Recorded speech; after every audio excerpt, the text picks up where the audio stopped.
Frankenstein Ending Letters to Mrs. Saville, England, September 5th, 1700.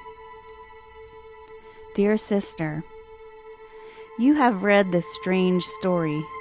Does it make your blood run as cold as it does mine? Sometimes I thought Frankenstein was not strong enough to finish it. His voice often broke. Tears would come to his eyes. The question is, do I believe the story? Frankenstein showed me letters written by Felix and Sapphy, the young couple in the cottage. The way he told the story makes it seem real. Yes, I believe the monster lives. Frankenstein saw that I was taking notes while he told his story. He asked to see them. When I showed them to him, he made some changes.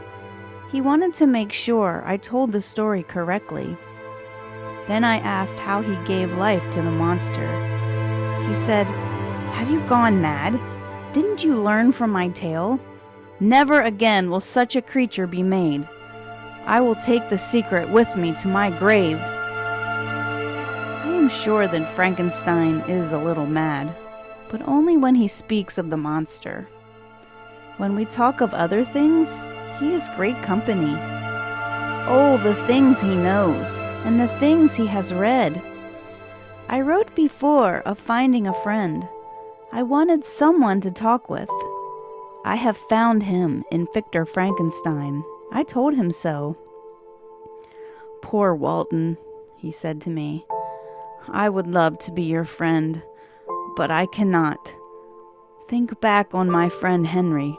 Look at what happened to him and all those around me, all those whom I loved. I cannot have friends, because the monster lives alone. I must also live alone. He has seen to that. There is only one thing more I must do in my life," Frankenstein continued. "I must hunt and kill the monster. After that, I can die in peace. I cannot make new friends. I cannot love again. I must destroy the monster. Then I will be ready for the darkness of the grave." September 8th. My dear sister, I fear we are lost. The ice has closed around us again. Everywhere we look, we see mountains of white ice. The men have been acting badly. They want a promise from me. If we can get out of this ice, they want me to sail back for home. I must give up my dream. A few months ago, I would not have agreed to do this, but I have learned from Frankenstein's story. He, too, had a dream. He followed that dream, and see what it cost him. If I follow my dream, it may cost the lives of all the men on this ship. I cannot do this, so I have given my promise to them. Meanwhile, Frankenstein's health is failing. He grows sicker and thinner each day. He seems alive only when he talks of his hunt for the monster. His eyes shine, and he tries to get out of bed, but he is too weak. He doesn't seem to care if he lives or dies. The ice is all around us. I don't know if this letter will ever reach you. I send you all my love and the memory of a broken dream. September 12th. The ice has broken. The men are happy. They know I will keep my promise. They know they are going home. I know we must go back, but I am unhappy that I must forget about my dream. I went down to Frankenstein's cabin to tell him the news. He sat up in his bed. "Then you are turning back?" he asked. "Yes, I must," I replied. "I have given the men my promise." "Good," Frankenstein said. "Go in peace. Return to England. Live your life without dreams that you should not have. It is good to have a dream, but when that dream harms others, it becomes evil. I had hoped to create life, but some things are best left to nature. Frankenstein shook my hand. I wish you well, Walton, he said. God keep you safe on your trip home. But I cannot go with you. I must find and destroy the monster. I am still weak, but heaven will give me strength. The creature cannot be allowed to live. With this, Frankenstein tried to get out of bed. He was too weak. He fell back and passed out. I thought for a moment that he had died, but in a few minutes his eyes opened again. I'm afraid I'm dying, he said, and it hurts to know that the monster still lives. I have gone over my life in my mind. I think I did no wrong. My reason for creating the monster was a good one. I wanted to help humankind. Yes, it is true that I ran out on the creature I made, but I couldn't help it once I saw how it looked.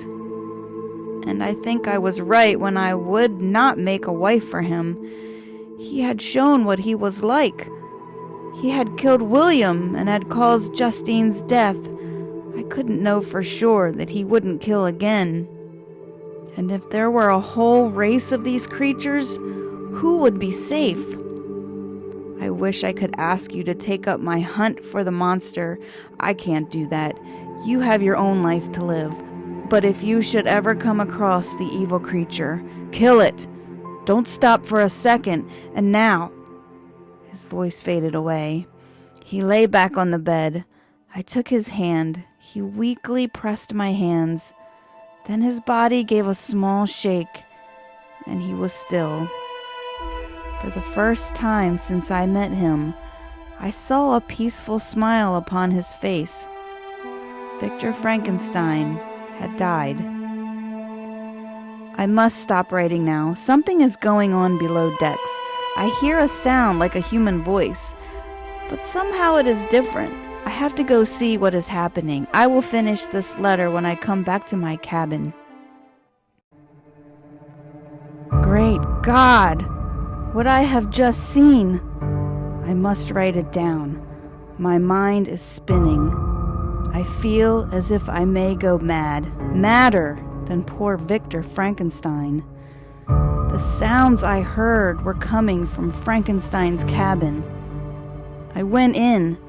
A big shape was standing over Frankenstein's body. I would be lying if I said it was a man. The awful sounds I heard were coming from this thing.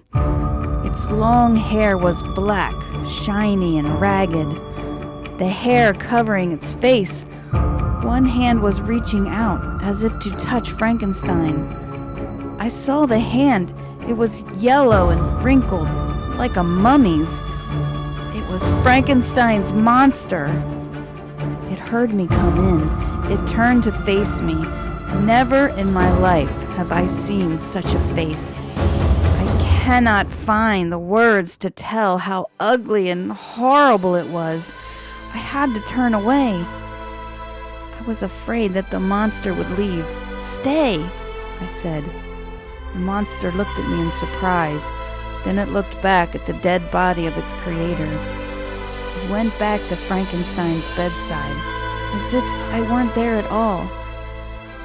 I have killed him too, cried the monster. With him, it is ended. The creature leaned over the dead body and said, Frankenstein, I am sorry. I am sorry for all the misery I caused you, but you can't hear me now. The creature gave a cry of sadness.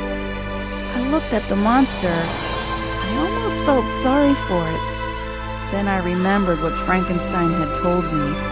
I thought of all the lives this creature had taken. I was afraid of the monster, yet I had to speak. Being sorry won't help, I said. It's too late. You should have thought of that before you began killing. If you'd had any good in you, Frankenstein would still be alive. "Do you think I wanted to be evil?" the monster asked. "Do you think the cries of poor Henry were music to my ears? I am a gentle creature. My heart was made to receive love, not to be filled with hate. When Frankenstein destroyed my wife, I went mad with sadness. I wanted to give Frankenstein a taste of the unhappiness he had given me. That is why I had to kill Henry. I couldn't stop myself. Once I came to my senses, I hated myself for what I had done. I went back to Switzerland. I was going to live in the woods. I would see no one. I would be kind and gentle to all who crossed my path. Then I heard of Frankenstein's plan to marry. How dare he be happy when I was so alone? The madness came over me again. I couldn't stop myself. Do you know the pain it caused me to kill Elizabeth? I can still hear her cries. But I was like Satan cast out of paradise. Evil had become my god. I enjoyed leading Frankenstein across the world. I enjoyed leaving notes to drive him on. I laughed as he went through the ice and cold, which didn't bother me. But now he is dead. It is over. I have returned to my right mind. You can't know how sorry I am. If only I could tell my Creator how sorry I am. But it's too late. I looked at the ugly creature before me. I remembered that Frankenstein had told me that this monster was the king of liars. "Liar!" I said. "You're only sorry because it's over. You cannot hurt Frankenstein anymore. He is at peace. You can't get to him. That's all you're sorry about."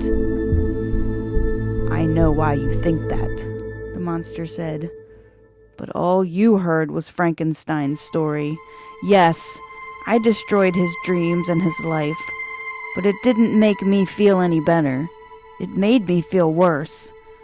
I didn't ask him to create me. He made me so ugly that no man could look upon me. Did I ask for that? I always hoped that someone, somewhere, would see beyond my outside looks. I dreamed that I would find someone who would know my gentle heart. I wanted someone to love me. My Creator did not. I asked only that he make a wife for me. I would have gone away with her. We would have lived in the jungles where no one would see us. I would have had someone to love me. But I was never to have a wife. Frankenstein saw to that. Yet he called me a monster. Who is the real monster? What about the farmer? I saved his child from drowning, but he shot me. Is he not a monster for doing that? Frankenstein made me what I am. Then he ran from me. He gave me a life without love or friends. Is he not a monster for doing that? The life I had to live drove me mad. In my madness, I killed. Even now, I cry for Frankenstein. You see, I am not just a creature of evil. I am what Frankenstein and the world have made me. I looked at the creature. I wondered if I should do what Frankenstein had asked. Should I kill this thing before it could do any more harm to the world? But I had no gun and no knife or sword. The monster was strong. It could break me in half. It seemed as if the creature read my thoughts. "Don't worry," it said to me. "I am finished with evil. It is over now. No other person will die at my hands. It is now time for me to die, and I will take care of that quickly." I came to the ship on a floating piece of ice. It is still by the side of your ship. I will float away to the land of ice and snow. Without food, even I shall die. I shall die as I lived, alone, without love, and hated by all. The creature looked down at the body of Frankenstein. "Goodbye, my creator," it said. "I made a hell of your life, but it was nothing like the hell I had to live through." Saying this, the monster jumped through the open window of the cabin. It landed below on the piece of ice. It was soon carried away by the waves and lost in the darkness.